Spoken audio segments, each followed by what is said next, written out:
Hi friends, இன்றைக்கி night dinner என்னன்னு பார்க்கலாம். நான் சப்பாத்தி தான் செய்ய போகிறேன். அதுக்கு உருளைக்கிழங்கு குருமா எப்படி செய்யுதுன்னு பார்க்கலாம்.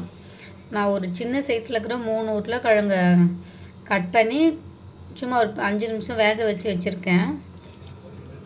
அப்புறம் தக்காளி வெங்காயம் அரிஞ்சு வச்சுருக்கேன் தாளிக்க. இதில் தேங்காய், சோம்பு, 2 குட்டியாக 2 பச்சை மிளகா, கொஞ்சம் ஒரே ஒரு சும்மா கொஞ்சோண்டு உடச்சக்கல்லை எடுத்து வச்சுருக்கேன்.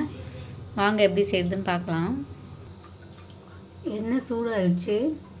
நான் பட்டை, லவங்கம், ஒரே ஒரு ஏலக்காய் சேர்த்துக்கிறேன். சும்மா எல்லாம் குட்டி குட்டி பீஸு. அது நல்லா பொரியட்டும். இப்போது வெட்டி வச்ச வெங்காயம் சேர்த்துக்கிறேன். ஒரே ஒரு பெரிய வெங்காயம் ஒன்று கட் பண்ணி வச்சுருக்கேன்.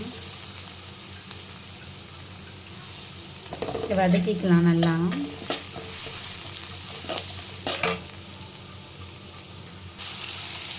வெங்காயம் வதங்க கொஞ்சமாக உப்பு சேர்த்துக்கிறேன்.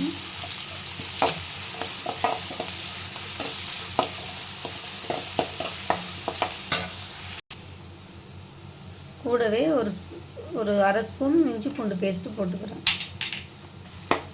இது ரெண்டும் கொஞ்சம் வதங்கினோடனே தக்காளி சேர்த்துக்கலாம். வெங்காயம் நல்லாவே வதங்கிடுச்சு. இப்போ நான் தக்காளி சேர்த்துக்கிறேன். இது 2 தக்காளி.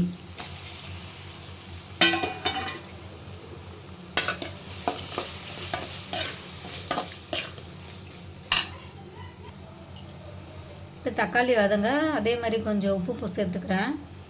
ஏற்கனவே வெங்காயம் வதங்கிறதுக்கும் கொஞ்சம் போட்டிருக்கேன். உருளைக்கிழங்கு வேகிறதுலையும் நான் கொஞ்சோண்டு போட்டிருக்கேன். இப்போ கொஞ்சமாக மஞ்சள்தூள் சேர்த்துக்கிறேன். இப்போ இதை நல்லா வதக்கிக்கலாம். இப்போ ஒரு அரை ஸ்பூன் கரம் மசாலா சேர்த்துக்கிறேன். சும்மா அரை ஸ்பூன் தான். அப்புறம் கொஞ்சமாக குழம்பு மிளகாத்தூள். நான் வெங்காயம் தேங்காய் அரைக்கிறதுலையும் 2 குட்டி பச்சை மிளகா போட்டிருக்கேன். அதனால் காரம் இதுவே போதும். இது கொஞ்சம் வதங்கினோடனே நம்ம உருளைக்கிழங்கு சேர்த்துக்கலாம். இப்போ நம்ம உருளைக்கிழங்கு சேர்த்துக்கலாம்.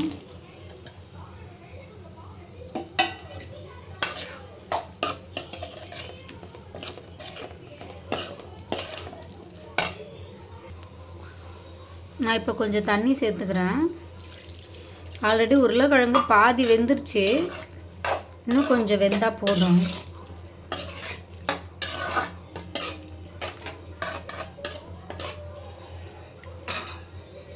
இப்போ நான் இந்த தேங்காய் உடச்சக்கல்லாம் போட்டேன் இல்லைங்களா, அதை அரைச்சிட்டு வந்துடுறேன். கருவேப்பிலை கொஞ்சம் சேர்த்துக்கிறேன். இப்போ நல்லா ஓரளவுக்கு வெந்துருச்சு. நல்லாவே வெந்துருச்சு. இதை நான் இந்த தேங்காய் விழுதை சேர்த்துக்கிறேன்.